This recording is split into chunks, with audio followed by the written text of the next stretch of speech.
Welcome to Entrepreneur, a podcast for entrepreneurs and leaders doing business and life God's way. Each week, we discuss biblical and practical tips to improve your mind, business, spirit, relationships, and finances.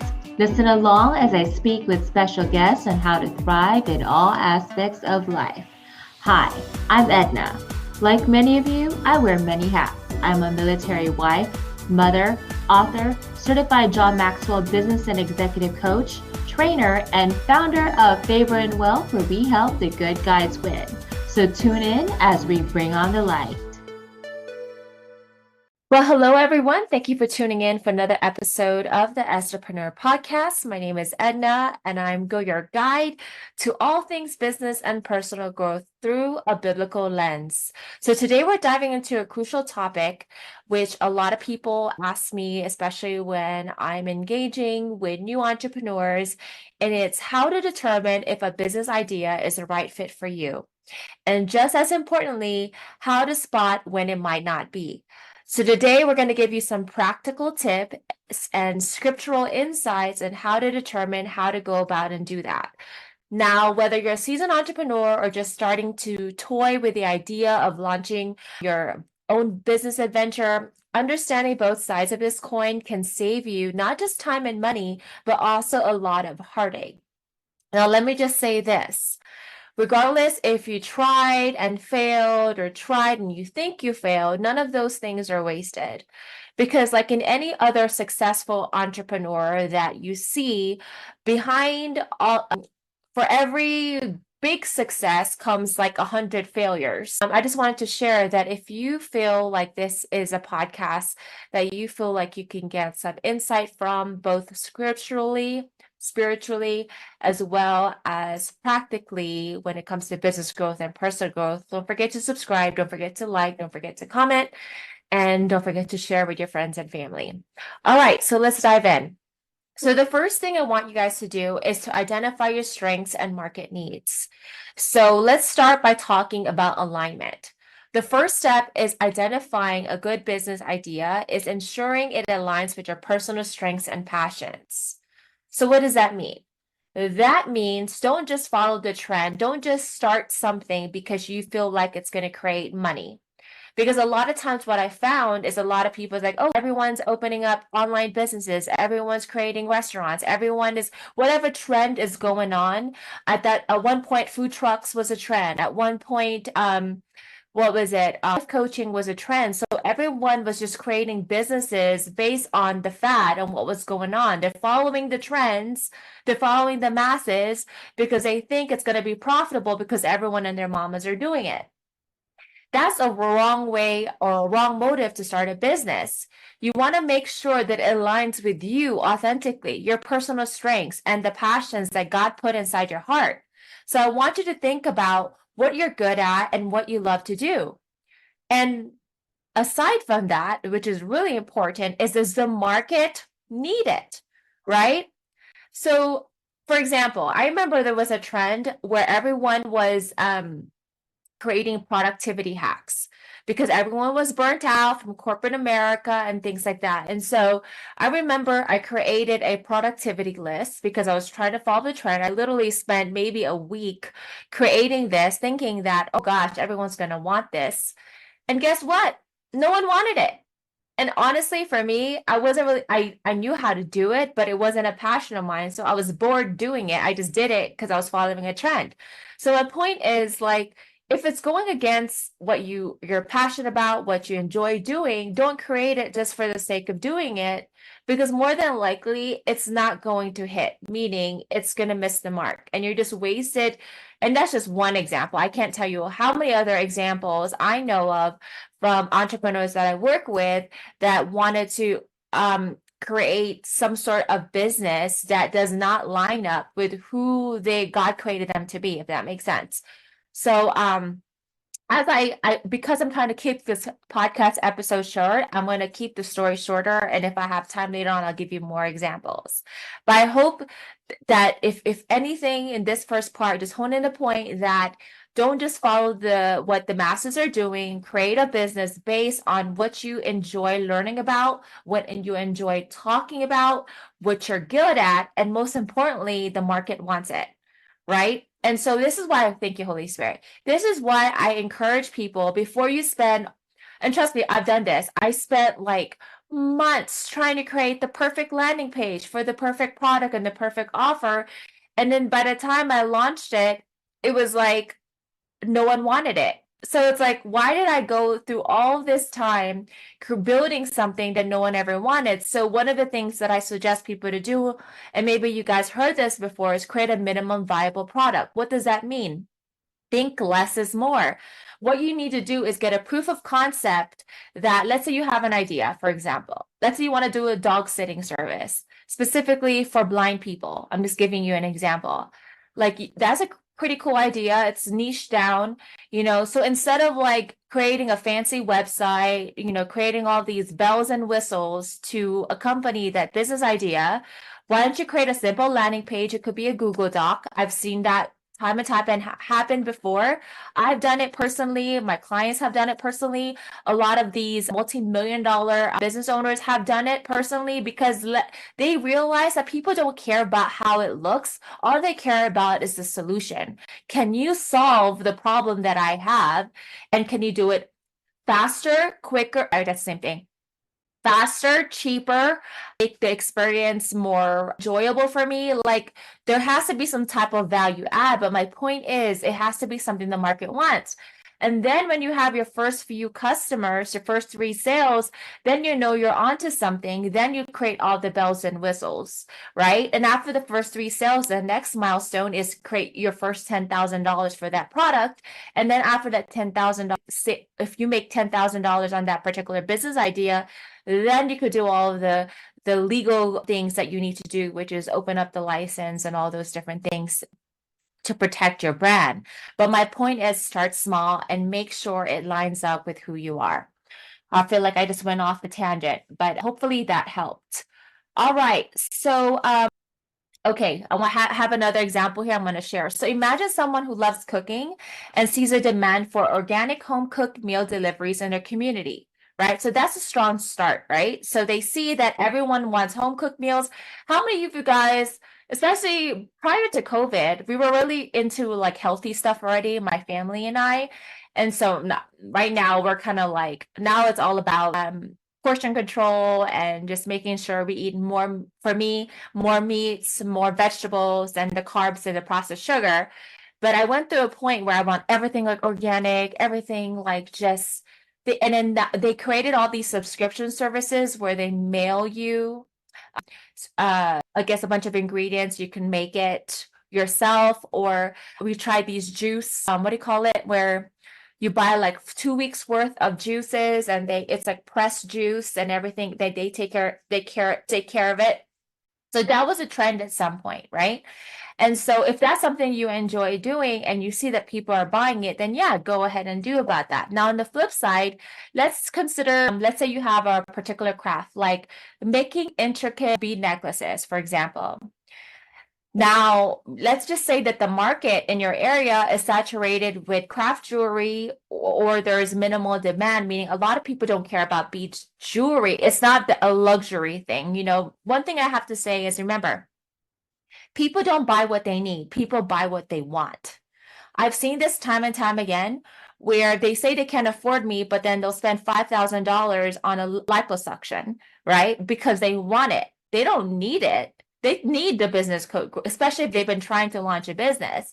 They say they can't afford your solution, but then they'll spend their money on other things. And it's because it's that human psychology that people don't buy what they need. People buy what they want. So you have to create something that people want, not need. And that was a hard pill for me to swallow, because in my mind, if I know this is going to add value to you, if I know you're wasting your time and you're wasting on money on things that are not going to benefit you in the future, and it's just more for instant gratification, why are you doing that? And me trying to convince you to not do something that you really want, it's like hitting my head against the wall. Like, I am not going to convince you to not buy something you want.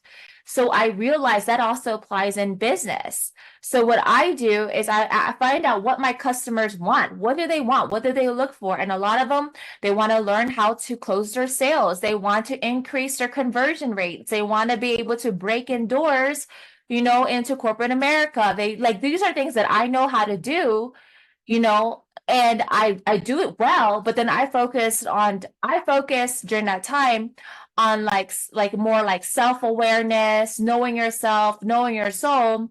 And I didn't get a lot of engagement because I talked about that a lot. And so I had to pivot my approach to talk about like stuff that they want, which is to increase revenue, break in doors, how to be confident in their sales conversation. Then I got more engagement. Does that make sense? So the point is, like, it's really important that you kind of take a step back and be like, okay, this is what I can do. Do they want that what I can do? Can it solve what they want? And then all the extra stuff, that's what you kind of add as a bonus, but that shouldn't be your primary focus when starting a business. Okay, so again, that prime example, I could be good at creating jewelry, but if no one wants it, they're not going to buy it. Even though it's really organic and it helps with the environment and all these things, like, it's not a want for them. It's needed maybe to save the earth, for example, but they're not going to buy it because in their mind, they don't want it. Unless you have a group of people who are into that kind of stuff, then yes, they want it and yes, they will buy it. Does that make sense? So the second part I want to dive into, is you definitely want to conduct market research. So once you align what you're good at, what your strengths are with a market need, the next step is thorough market research, not superficial, high-level market research. You really want to go do a deep dive and understand the mind of your audience. So you have to ask yourself, who are your competitors? What are these customers looking for that isn't being offered right now? And how can you bridge that gap? How can you identify those holes? And how can you ensure that your product or services fixes that hole? And that way people see that, oh my gosh, like, you're right. I never thought about it that way. I definitely need your product to solve that particular problem. So an example for this is, think about a business that noticed like a lack of high quality, quick coffee options in their small town. And then they successfully opened a drive-through cafe, right? So they know people want something quick and there is no drive-through cafe. That's a perfect opportunity for you to create something that the market needs, and it's timely and you have no competitor doing it, right? You got to think like that.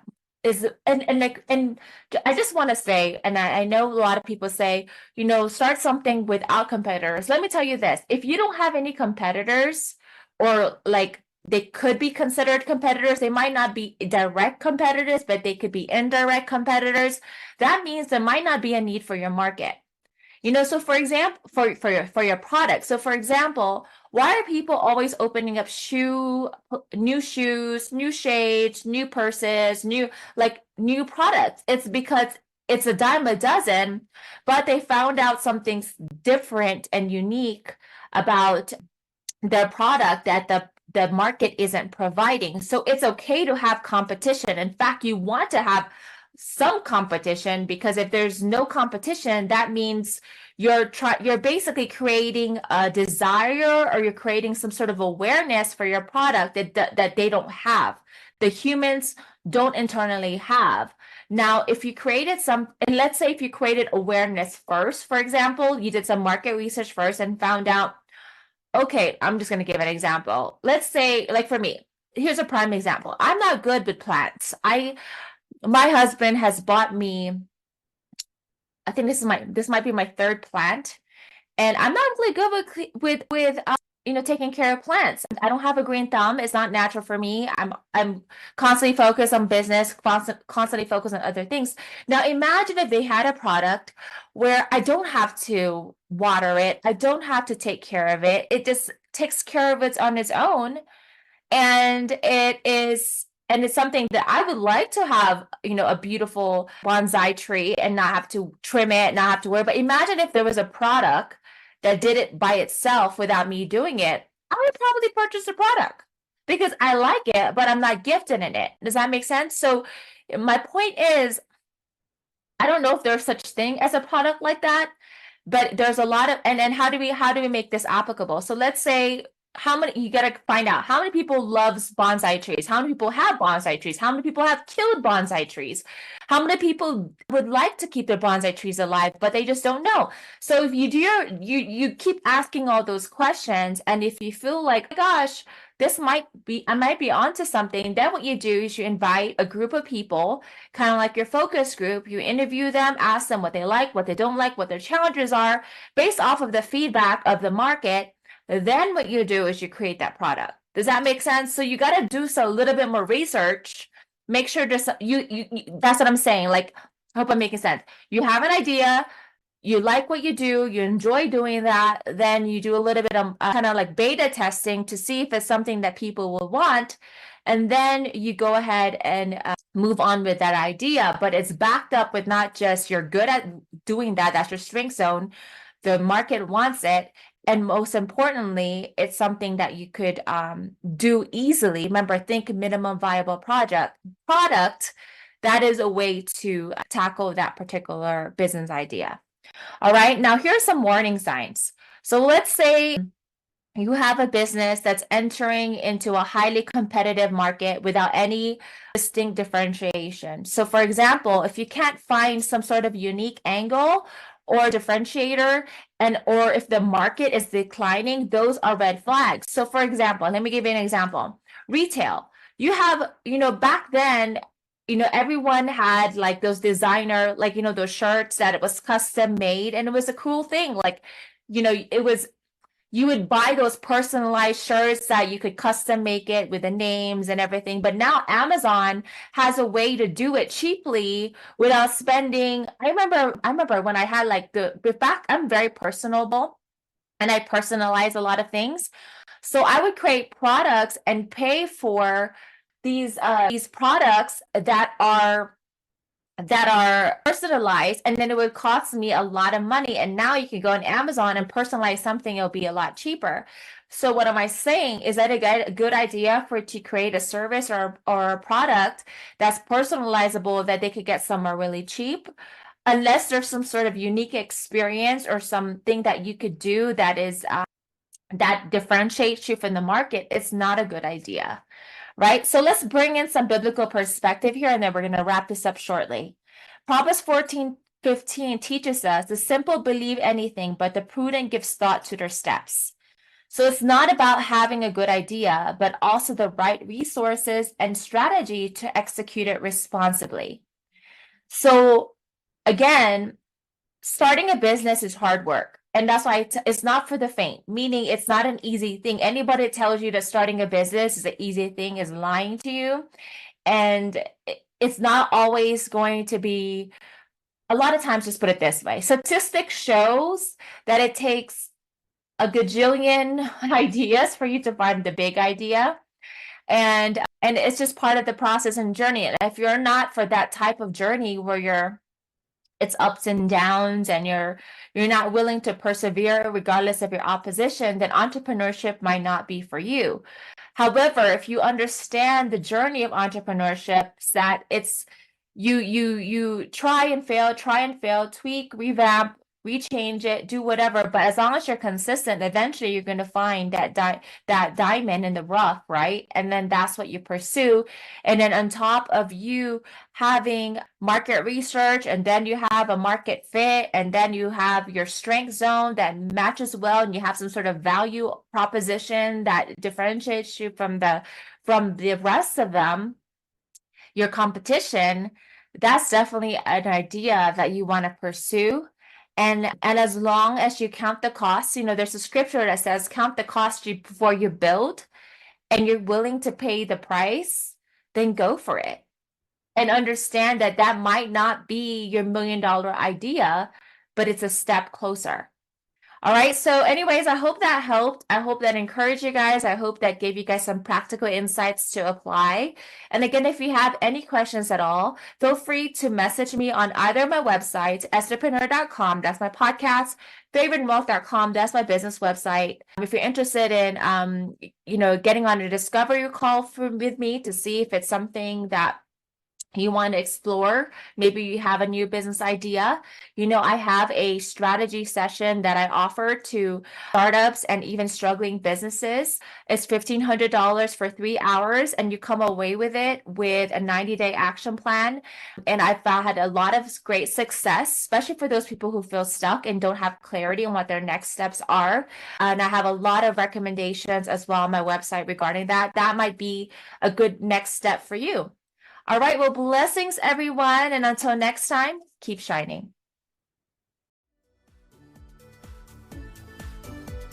Thanks for joining us this week on Entrepreneur. Make sure to visit our website, favoritedwealth.com, for more information on our services. While you're at it, if you found value in this show, we'd appreciate a rating on iTunes, or if you simply tell a friend about the show, that would help me out too. Also, check out my book, The Ugly Side of Sales, available on Amazon, where I share 7 of my secrets on how to win and grow business the right way. Until next time, keep shining.